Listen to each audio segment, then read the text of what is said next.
రోజు మనలాగే శ్రీధర్ తన ఫోన్ చూస్తూ నిద్ర రావడంతో ఫోన్ పక్కన ఉన్న టేబుల్ మీద పెట్టి పడుకోవడానికి రెడీ అయ్యాడు.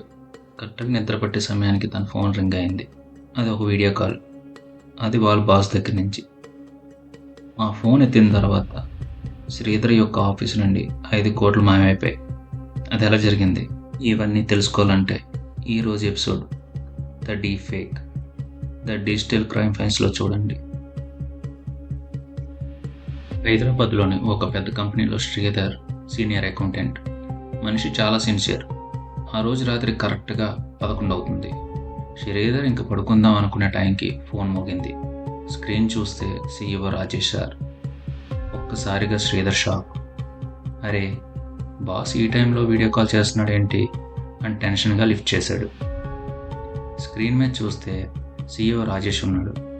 వెనకాల ఎయిర్పోర్ట్ అనౌన్స్మెంట్స్ వినిపిస్తున్నాయి. Sridhar, urgent deal, Japan clients wait చేస్తున్నారు. మన ఎమర్జెన్సీ ఫండ్ నుంచి ఇప్పుడే ఒక 5 కోట్లు ఈ అకౌంట్కి పంపాయి అని బాస్ చెప్పారు.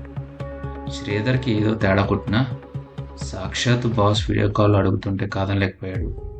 ఆ గొంతు, ఆ బాడీ లాంగ్వేజ్ అంతా డిటో అలాగే ఉంది. శ్రీధర్ ఓటీపీ కొట్టాడు. నిమిషాల్లో 5 కోట్లు వెళ్ళిపోయాయి. కానీ కాల్ కట్ అయిన 10 నిమిషాలకే శ్రీధర్కి ఫ్యూజులు ఎగిరిపోయే మ్యాటర్ తెలిసింది. అసలు రాజేష్ గారు అప్పుడే ఫ్లైట్ ఎక్కారని, ఫోన్ స్విచ్ ఆఫ్లో ఉందని మెసేజ్ వచ్చింది.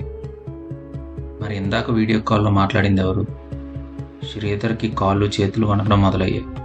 ఆ కాల్ రికార్డింగ్ని జూమ్ చేసి మళ్ళీ చూశాడు. ఇప్పుడు అసలు సీక్రెట్ బయటపడింది. ఆ వీడియో కాల్ రాజేష్ గారి కళ్ళు అసలు రెప్పవేయడం లేదు. ఆయన మాట్లాడే మాటలకి, పెదవుల కదలిక మధ్య ఒక చిన్న తేడా ఉంది. దాన్నే డీప్ ఫేక్ టెక్నాలజీ అంటారు. అంటే AI వాడి రాజేష్ గారి ఫేస్ని, గొంతుని దొంగతనంగా క్రియేట్ చేశారన్నమాట. శ్రీధర్కి అప్పుడు అర్థమైంది, తను ఎవరో చిల్లర దొంగ చేతిలో కాదు, ఒక డిజిటల్ మాఫియా చేతిలో బుక్ అయ్యాడని. కానీ శ్రీధర్ భయపడలేదు. అకౌంటెంట్ కదా, నెంబర్లతో ఎలా ఆడుకోవాలో తెలుసు. తన నాలెడ్జ్ అంతా వాడి ఆ డబ్బులు ఎక్కడెక్కడికి వెళ్తున్నాయో ట్రేస్ చేయడం స్టార్ట్ చేశాడు. వెంటనే సైబర్ క్రైమ్ పోలీసులకి ఆ వీడియో సాక్ష్యం పంపాడు. పోలీసుల ఇన్వెస్టిగేషన్లో తెలిసిన షాకింగ్ నిజం ఏంటంటే, రాజేష్ పాత ఇంటర్వ్యూలు, సోషల్ మీడియా వీడియోలు నుంచి ఆయన వాయిస్ని, ఫేస్ని దొంగలించారు. దాన్ని AIకి ట్రైన్ చేసి లైవ్ వీడియో కాల్లో రాజేష్ లాగా యాక్ట్ చేయించారు. చూసారా టెక్నాలజీని ఎంత దారుణంగా వాడుతున్నారో? శ్రీధర్ వెంటనే రియాక్ట్ అవ్వడం వల్ల అండ్ ఇన్వెస్టిగేషన్ స్టార్ట్ చేయడం వల్ల చివరికి ఆ గ్యాంగ్ని పోలీసులు పట్టుకున్నారనుకోండి.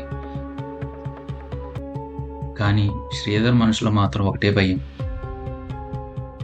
రేపు పొద్దున్న మీకు కూడా ఇలాంటి కాల్స్ రావచ్చు. మీ నాన్న గొంతుతోనో, మీ బెస్ట్ ఫ్రెండ్ ముఖంతోనో ఎవరో స్కామర్ మాట్లాడవచ్చు. మరి ఇలాంటి వాటి నుంచి మనల్ని మనం ఎలా కాపాడుకోవాలి? ఒకటే గుర్తుంచుకోండి బాస్, ఎంతటి వాళ్ళైనా సరే వీడియో కాల్లో డబ్బులు అడిగితే వెంటనే పంపకండి. ఆ వ్యక్తికి తిరిగి నార్మల్ కాల్ చేసి కన్ఫర్మ్ చేసుకోండి. టెక్నాలజీ ఎంత పెరిగినా మీ జాగ్రత్తే మీకు శ్రీరామ రక్ష. నేను మీ కృష్ణ. ఇది ద డిజిటల్ క్రైమ్ ఫైల్స్. జాగ్రత్తగా ఉండండి, అవగాహన పెంచుకోండి.